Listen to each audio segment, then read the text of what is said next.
Hello and welcome. Thanks for tuning in this evening to Urban Debate with me, Sharlene Lobo.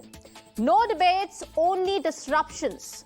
Why is there so much acrimony between the ruling government and opposition? The monsoon session of the parliament began on 18th of July. 7 working days since then, and issues that are ailing you and me, inflation, unemployment, etc., have not been discussed in parliament. On Monday, 4 Lok Sabha MPs were suspended for the entire monsoon session ending August 12 for holding placards inside the House despite warnings by the Speaker. Today, 19 Rajya Sabha MPs have been barred for a week amid protests against the government over inflation. It's almost turning into a vicious cycle. Each time new behavioral rules are made, there are protests, disruptions, adjournments, and the next day, continued agitation against the previous day's suspensions. But who stands to lose the most? The common man, again, like you and me. Here's some data. The first week of monsoon session saw only 10% of productivity on day 1, an abysmal 8% on day 2, 15% on day 3, 30% on day 4, and 17% on day 5. The Rajya Sabha, on the other hand, lost 18 hours and 44 minutes to disruptions in the first week. So how much money does this translate to? It's all about money, right? So rather, how much money of honest taxpayers is at stake or is wasted here? Now, here are some numbers. This monsoon session amounts to rupees 2.5 lakh per minute. In last year's monsoon session, about rupees 133 crore was washed out amid constant disruptions and agitation. Back in 2018, about 192 crore rupees was washed out. So if every minute is so important and expensive, where is the accountability? Why is it lost in chaos? And whose responsibility is it to ensure parliamentary business runs smoothly?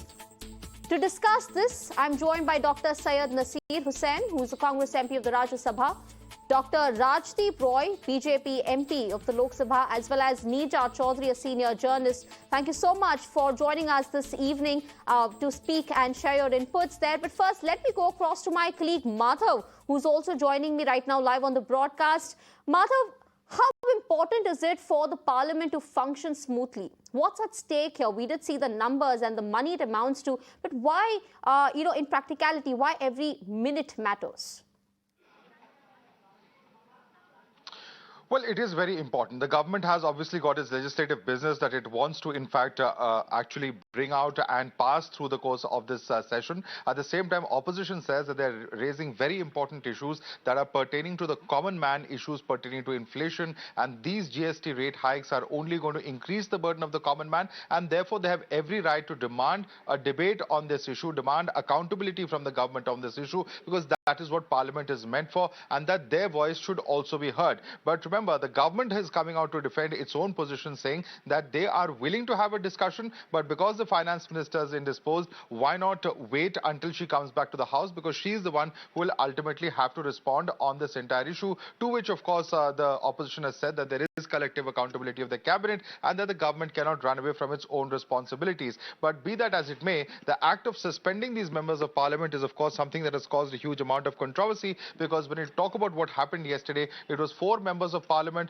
the government and the speaker, of course, had raised objection to the fact that placards were being placed right before the speaker's face, something that they said is unacceptable. The members of parliament saying that they are not shown by the cameras of Lok Sabha and Rajya Sabha TV, and therefore they had to place the placards there to be seen, to be heard, for their voice to be heard actually on national television. So, but be that as it may, yesterday we had seen an instance where 4 members of parliament were suspended for the remainder of the session. Today it is 18 members of parliament in Rajya Sabha, so proportionally a much more significant number, given that the numbers in the Rajya Sabha are just little over half of what the Lok Sabha has, and in such light, a very, very important action being taken. Now, the question is this: at the end of the day, the House, if it has to function, it cannot function with only the treasury benches. There have to be opposition members as well, because clearly, of course, opposition to this any particular law or legislative procedure is something that has to be debated. It has to be discussed by the House. Otherwise, the constructive inputs that may be coming in from the opposition certainly will not be heard. So it is for the government also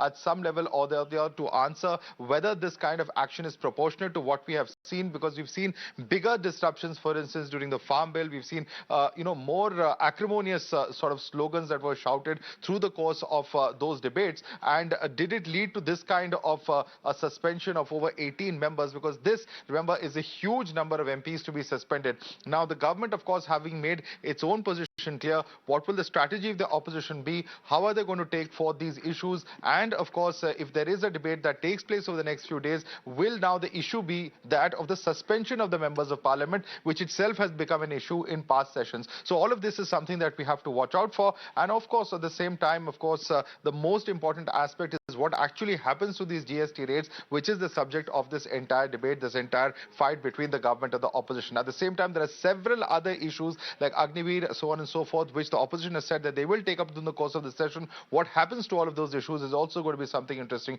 to watch out for, Sharlene.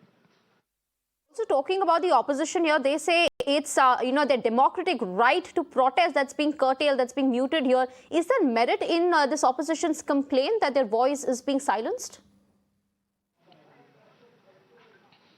Well, the opposition has been raising this issue both inside and outside of the parliament. We have seen how they have, in fact, today, for instance, protested not just on the issue of price rise, but also on the misuse of agencies. And in fact, we saw several top members of parliament, in fact, all the members of parliament virtually were there. Rahul Gandhi also being detained amongst them. And of course, the opposition has tried to put the government on the mat on all of these issues in the past, that it has acted in an autocratic manner, that agencies are being misused. All of these are, of course, claims that have been made time and again, and perhaps all the most significant that it's all happening on a day when Sonia Gandhi is being interrogated by the Enforcement Directorate, a case that the Congress party in particular claims has no substance, has no merit. The government, of course, says there is enough basis that these agencies have, and that ultimately this will go to a court of law. But be that as it may, the fact is that the opposition's job is to hold the government to account. That, of course, is an established fact, but the government is now coming out to say that if they want to protest, they have to protest in a manner that is befitting members of parliament, the government for its own part. And clearly the fact that they've moved these two motions in both the houses, the Lok Sabha and the Rajya Sabha, feel that the MPs in these particular cases have gone too far. Have they really gone too far? Perhaps you have visuals from the past and experts on your panel who can elaborate more on that. Right, and we'll take those answers from our panelists there for now. Thank you so much, Madhav, for getting us all those inputs. Before I go across to my guests, let us also just listen into some of those reactions that have come in from the parliament earlier in the day. Extremely unfortunate. If we cannot reflect the mood of the nation inside the house, then why are we public representatives? We get thousands and hundreds of calls saying, please raise your voice against the GST and price rise, and that's what we were trying to do.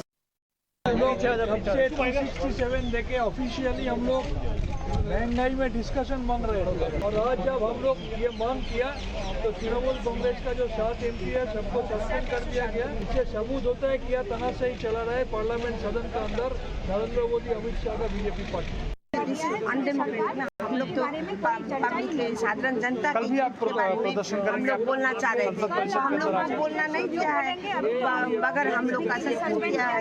तो ये तो democracy में तो protest करना तो हर opposition का काम है, लेकिन this is very unfair. I think they have suspended us for a week, up to the week. I think what they will do after a week. But we will keep on protesting. You will continue with the protest? Till they allow the discussion, we will keep on protesting. Let me go across to my panelist, Dr. Syed Nasir Hussain, the Congress MP of the Rajya Sabha, who is joining me right now. Mr. Hussain, the government says Parliament is not being allowed to function smoothly because of the opposition. They opine that all discussions will happen, they are ready for it, but it be done within approved limits and decorum of the House. Then why is this obsession of protesting to the point of violation?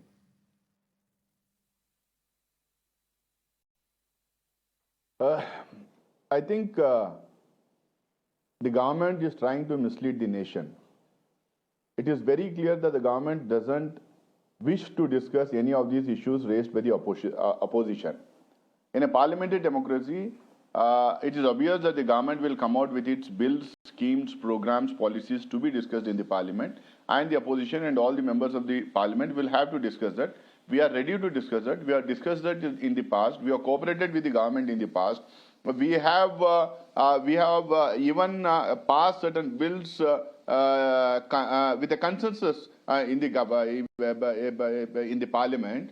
But in a parliamentary democracy, the agenda, or if not the agenda, the issues that concern the people of the country, which the opposition wishes to take up, well within the rules of the parliament, will have to be addressed, will have to be discussed, will have to be given time, will have to be accommodated in the business, will have to be listened to. See, both in Lok Sabha and Rajya Sabha, the MPs are directly or indirectly elected by the people of the country. If the issues concerning the people of the country are not taken up in the parliament, where will you discuss? See, what are the issues we are raising? Issues levying of GST on milk, on curd, on buttermilk, on lassi, on jaggery, on wheat, barley, ragi, honey, wheat flour, food products. And the government says that they will tax only those people who are buying less than 25 kgs. And they will not tax those people who are buying more than 25 kgs. What do you mean by this? That means the poor people who buy less, who doesn't have money to buy more, will be taxed. And rich people who have lots of money to buy more, that is more than 25 kgs, they will not be taxed. The philosophy of this country and the philosophy of most of the developing and the poor countries has been that you tax the rich and then you help the poor. All right, Mr. You are Syed. taxing the poor and you are promoting the rich here. And then we said that this is the most important thing for which we are asking discussion, and we are asking for a discussion by giving notices well within the rules of the houses. Rule 267 in Rajya Sabha, where I am the whip of my party. Every day about dozen people, about half a dozen MPs But are how do giving you notices justify saying that holding to of suspend the placards business of the despite these day rules and being in discuss place? this. Now, what do you mean? What do you mean? If the government is not listening, you shouldn't raise slogans. If the government is adamant, arrogant, and behaves in a dictatorial way, you don't have a right to protest. Did BJP not protest in the parliament when UPA was in the government? Did UPA didn't accommodate the issues raised by the opposition at that time? So if you don't have a dialogue with the opposition, if you don't want to accommodate the issues raised by the opposition, then how can you run the parliament? All right, This so is certainly sheer Parliament as an arrogance on the part institution of the needs to be government. accountable They're there, because dictatorial in nature. definitely there needs to be accountability, because as an institution, it's not only the government MPs that form the parliament, but it's also the opposition MPs. Let me take this point across to Neerja Chowdhury, senior journalist, who's also joining me this evening. Ma'am, 19 MPs is a huge number. That's about 8.01% of the upper house, nearly 10% of the strength. Is it common for so many MPs to be suspended at once? What has been the precedents? What have been the precedents in the past? Look, I wish this hadn't happened. In the past, too, MPs have protested. Whole sessions have been a washout. If you remember, when 2G scam broke and they wanted it to be sent to the JPC, BJP and the entire, opposition at that time, really, and rightly so, raised their voices. So this is not the first time it's happening, but it is unfortunate, I say, with so many members to be suspended. I am not for one who is for stalling Parliament. I feel Parliament is meant for discussion, for passing the laws, for holding the government accountable. That is the role of Parliament. But I wish the Speaker and the Chair of the Rajya Sabha had in the last hours called a meeting of the opposition and said, let's sit down and find a way out. Of course, he gave a warning. It also has to be seen in the context of the recent advisory by Parliament, which is that, which was very, strongly worded, no protest allowed, no dharna allowed, no placards allowed. In the past, the Parliament had made a request to the MPs. And then this enlargement of the unparliamentary words. And for it to include corruption, tanashahi, dictatorship. These are words the opposition uses all the time. So I would say, you know, the whole thing has to be viewed holistically. The opposition cannot just bring in placards into the House. This is not street politics. While I go along with that, but yet a way has to be found, and a way has been found in the past. So ultimately, I feel what it boils down today to is a trust deficit of a very serious kind between the Treasury side and the opposition side. And that really needs to be addressed if Parliament is to remain relevant, which I hope it will. And for our democracy like ours, we've been proud of it for all its faults. I hope new initiatives will come in the coming hours to break this deadlock. All right. This evening, I'm also joined by Rajdeep Roy of the BJP. Mr. Roy, the opposition's claim here is that it seems the government is not too enthusiastic about discussing issues like inflation, GST, Agnipat, jobs, you know, these issues that are plaguing India right now, and that the government would rather just railroad their own business. This is what the opposition is saying. If Parliament is a forum to debate, why avoid it? Look, I was in the Parliament the whole of last week. And if we compare the productivity of the Parliament hours as compared to our previous sessions, it has come down drastically to an average of around 17% in the last week. So we have been given ample time. The Speaker has repeatedly made announcements and requests to the opposition not to use placards, not to use sloganeering. They crossed all limits despite repeated warnings, repeated requests. They crossed that lines and had to be taken an action by the Speaker. Now, look at how things are going in a parliamentary democracy for the last few years. There was a time in our country when everything used to happen with consensus. Obviously, with the quality of debate improving and all, there has been a time now, obviously, things happen by debates. Now, we are repeatedly telling the Treasury bench, the ministers, the people who are running the parliament, both the houses in the Rajya Sabha and Lok Sabha have been repeatedly telling that we are ready to do debates and discussion, deliberation on all topics that you agree upon. They came in the morning with the chairman and with the Lok Sabha speaker. They had their meeting. They told that we will participate in discussion. Now, when our finance minister is unwell, down with COVID, despite repeated requests, we are telling them that let her come, we will have a discussion on price rise and GST. If anything else needs to be discussed, we can discuss. But repeated request has actually fallen to deaf ears. Now, there has to be a limit. Our democracy have all the rules, but you are not performing as per the rules that are laid down to run the parliament in both the Lok Sabha and the Rajya Sabha. So ultimately, it came upon the chairman of the Rajya Sabha as in today, and 2 days back upon the speaker in Lok Sabha. They took action.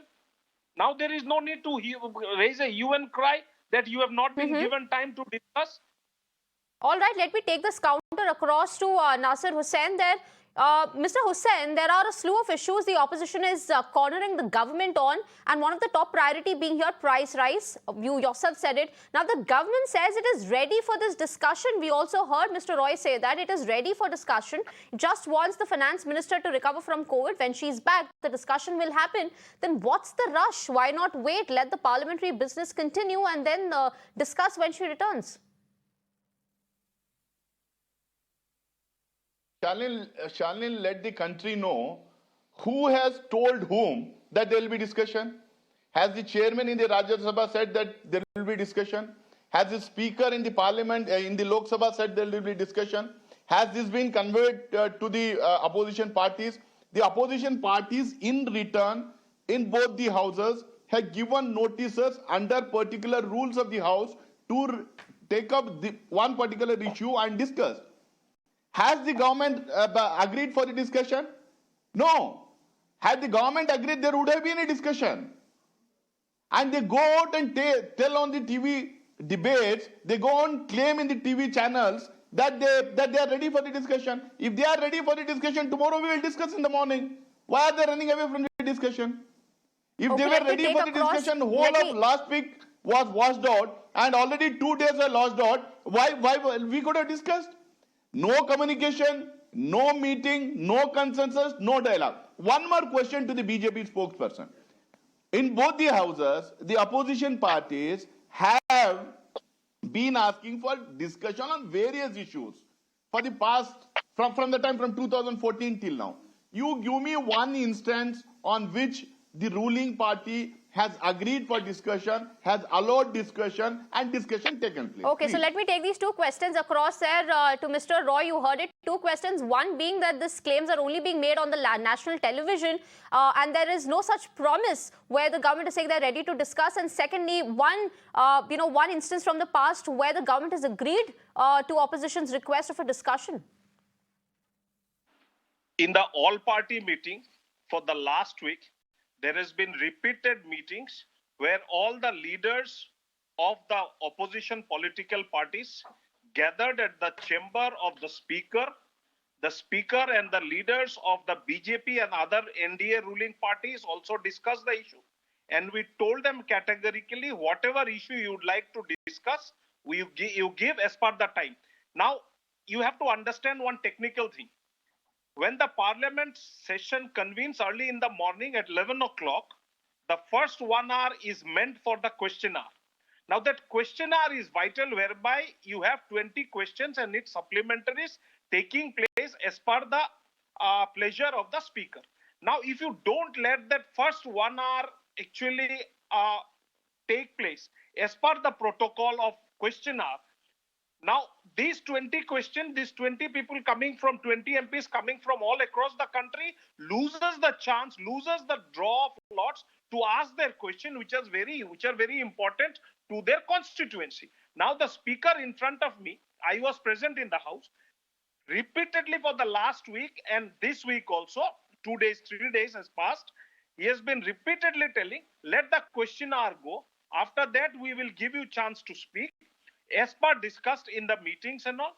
But repeatedly, when they go to the speaker's room, they agree to what the speaker says. And subsequently, when they come to the house, they rush to the well of the house with the placards, which is very, very unfortunate, because you say one thing in the speaker's room, agree to one set of resolution when all the leaders of the political party meet. But next time when you come back to the house, you rush to the well, ignoring and absolutely giving two hoots to whatever you have said in the recent past, some time back in the meeting of the leaders of the house. So this has been happening for the last few days, and if you go and check the records, we have brute majority. If you would have wanted, we would have conducted the house as per our will. But we want the opposition.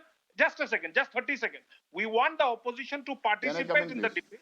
So today in the Lok Sabha, we had a discussion on the family code, and it was a debate and a discussion of a very high quality, where all the NDA and even the non-NDA few parties, they participated. Now, why can't Congress and other party who are boycotting the house, running to the well of the house, come and participate in that discussion? Okay, a quick word from Mr. Hussain. I know he has a point. Before I go across to Neerja, just one quick word from Mr. Hussain. Go ahead. Again, the BJP spokesperson has not answered my questions. See, none of the opposition parties, led by the Congress parties, has agreed that they will not raise the issue of price rise, GST on food products. They said we want discussion on this. We said in all party meeting and business advisory committee meetings that we will have discussion. We are ready for discussion on all the bills that have been brought by the government. But first, please take up this issue. Under Rule 267 in Rajya Sabha, it means that you suspend all the business of the day and you take up this issue because this is urgent. This concerns the poor people. This concerns the middle class people of our country. You take up this discussion. We made this point in all party meeting. We made this point in business advisory committee meeting. We gave it in written in Lok Sabha and Rajya Sabha. It is actually the brute majority of the ruling party which is making them so adamant, so arrogant, and so dictatorial. They are speaking about placards. They are speaking about sloganeering. Do they forget what their late leaders Arun Jaitley ji and Sushma Swaraj ji said? They said disruption is the right of the opposition. We are not disrupting here. We are only shouting slogans. We are saying we want discussion.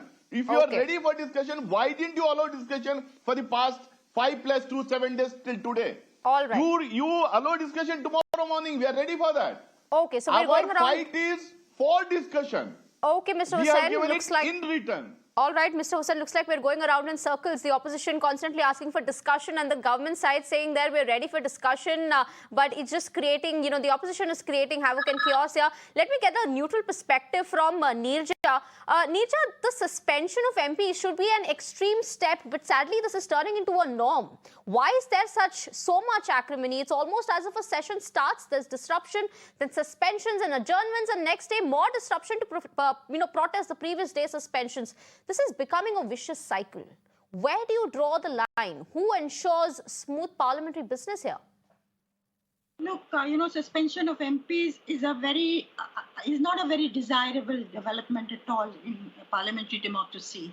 I would say, hearing both the spokespersons of representatives of BJP and the Congress, ye मामला 5 minute में सुलझ सकता है. Because you are saying from the Prime Minister, he himself said हमें आलोचना चाहिए. We will be ready to speak on any subject. We will let the opposition speak. If that is the assurance coming from the highest in the country on the one hand, and the BJP is saying we are ready for a discussion, I think, you don't even need to wait for Nirmala Sitharaman. One of our MOSs can deal with it, I hope she'll get well very soon. But I'm saying, agar you don't go for placards for 1 hour in the morning, the discussion can take place at 12, 1 o'clock. Surely this is, it is of huge importance, the price rise in the country. It's agitating people. So I would say the opposition would not be worth its salt if it doesn't raise that issue in Parliament. So whether you don't suspend question hour or whenever you want to hold it first. The whole matter can be resolved if there is a will. But the problem is, there are other considerations at play here. And in the past, parliamentary affairs ministers have sat down even after parliament sessions were washed out and say, okay, आपने कहना था जो कर लिया, आपने signals अपनी constituency को दे दिए, now let's find a way out.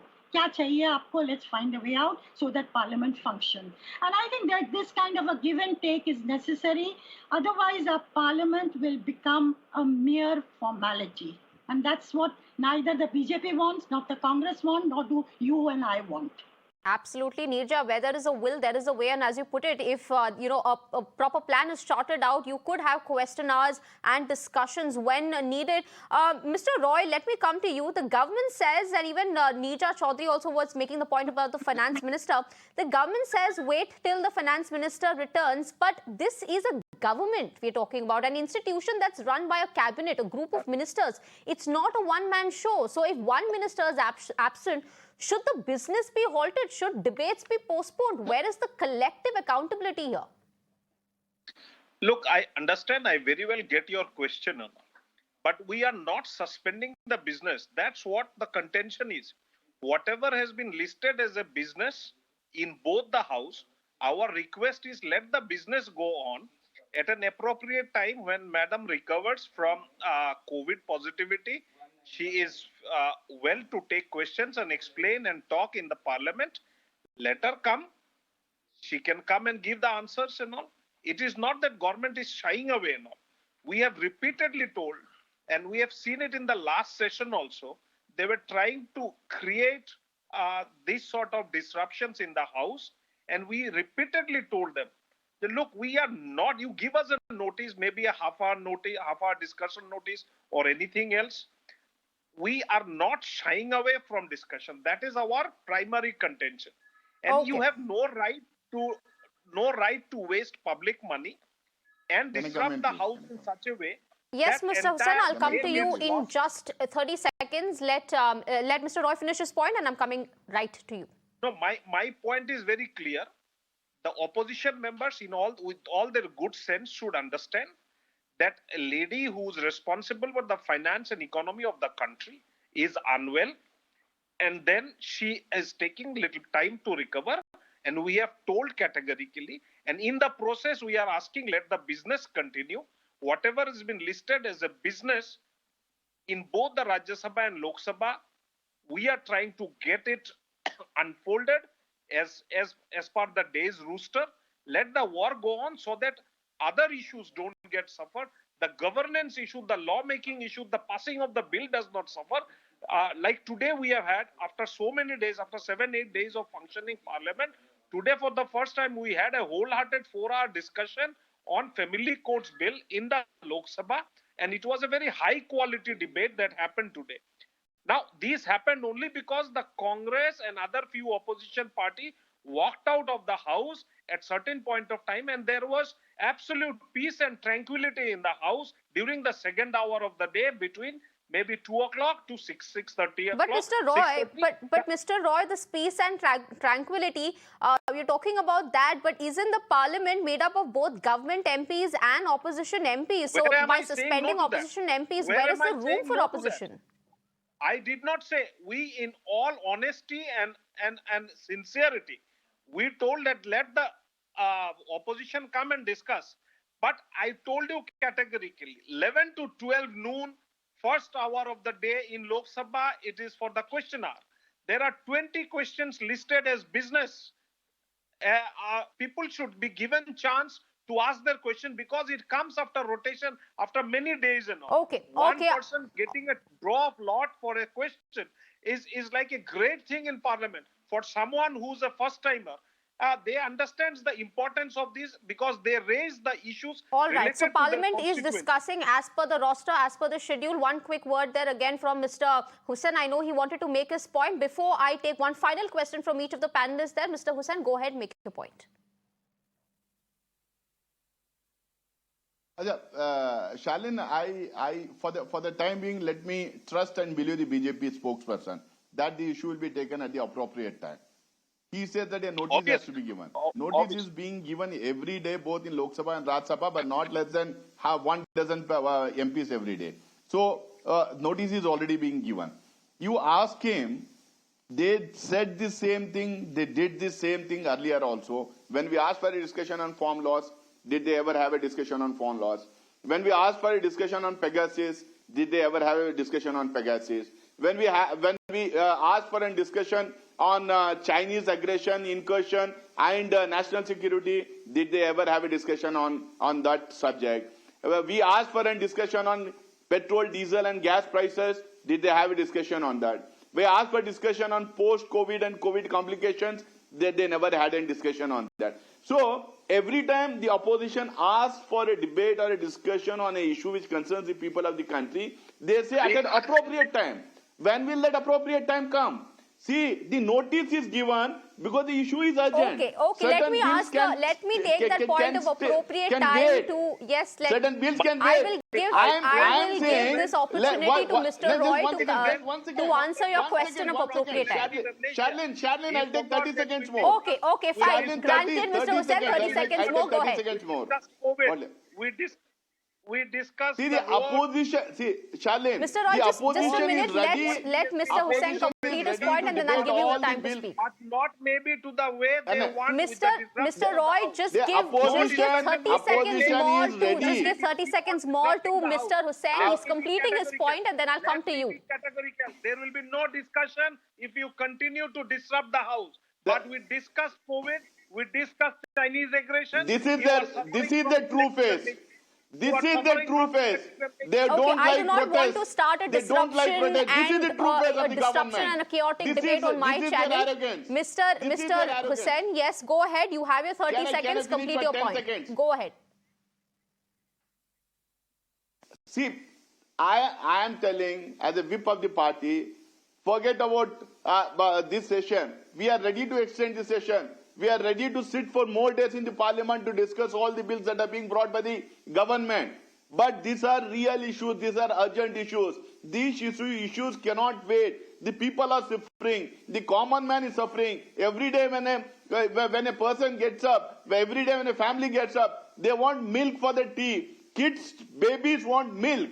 So for that you are taxing milk, curd and all these essential commodities.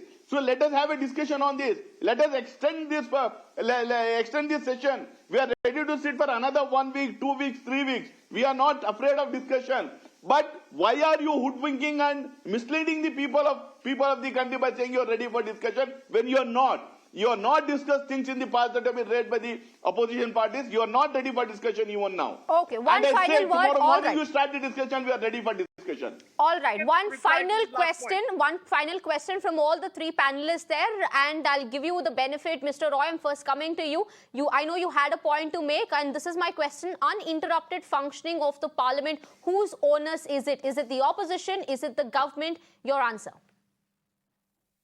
It is the onus of both. As a responsible opposition, as a responsible treasury, the running of the house depends on all the 545 members. On them, on their shoulders lies the running of the house. But my contention is regarding GST and few of the GST rates that has been fixed for few of the products. It has been brought up by our friend from the INC.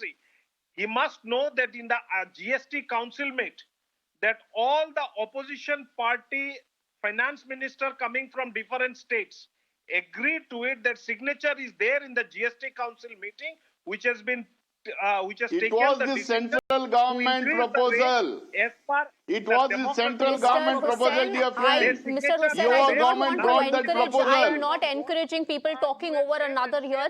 Let Mr. Roy finish his point, please. GST council decision. This is a wrong. Please do not mislead the nation. Please do not mislead the nation. Your ministers, your finance ministers have agreed to the GST council meetings. Okay. Same question. Let me go across to Neerja this time. Ms. Neerja, uninterrupted functioning of the parliament, whose onus is it? It's the onus of both, of government and opposition, but more of the government. It's responsibility to run parliament smoothly. That's always been, it's a widely accepted position, this. Two things I want to say in addition quickly. एक तो BJP आप अपना अतीत मत भूलिए. आपने भी पास में यही किया हुआ है in order to get your voice heard. Number two, you are in a strong enough position today as a ruling party to be magnanimous, generous, even if the opposition is in the wrong. They are in a weak position and want to get their voice heard. So you can afford to be. And the Prime Minister, if he strikes that note at the beginning of the session, it should surely be operationalized. That we want to give, we are ready for any discussion and we are ready to hear all criticism. I think those words should be taken seriously and operationalized. Certainly, the BJP needs to take those words seriously. And I'd like to give the last word to Congress MP there, Mr. Hussain. Make your point, make your voice heard. You know, all the dissent and democratic protest. The last word is to you. Uninterrupted functioning of the parliament. Whose responsibility is it? Sharlene, when the BJP was opposition, they used to claim that it is the responsibility of the government to run the house. But we as an responsible opposition would also like to take certain amount of responsibility to run the house. We are ready to debate and discuss every issue that the government brings in. But also as a responsible opposition in the country, we need to take up and raise issues that concerns the people of the country. We need to take up the issues on which the government falters. That is what we are doing. Those issues have to be accommodated, they have to be debated, they have to be discussed. And on GST, my friend from BJP was saying that the members, finance minister of opposition parties agreed to the increase. He should understand and tell the country that the proposal came from the government of India. So even now, if you think that this is wrong, please discuss in the parliament. We will all go ahead and will scrap this GST that is levied on the food products and will save the common man of our country. On that note, I'm afraid I'll have to wrap up my discussion there. But coming from states did not raise this issue in the GST council meeting. When the chapter has been closed, you are issuing this. It was all raised. It was the proposal of the finance minister. It was the proposal of the union government. It was the proposal brought by the Union government. Why Okay, did so you we'll sign get it? our answers on the And most of GST them once, opposed once Mrs. Sitharaman is back, when she's recovered from COVID there. But of course, now, it's turning to a vicious cycle. The opposition there asking a room for discussion and then protesting because they're declined. And then ultimately, it's leading to their suspension. But let's not forget, it is the Aam Aadmi, the common citizens, and their honest, the honest taxpayers' money that is being wasted. They are the ones who stand to lose the most there, and ultimately with all of this chaos, it is democracy that's being undermined. On that note, it's time to slip into a short break, but stay tuned because we have lots more on the other side.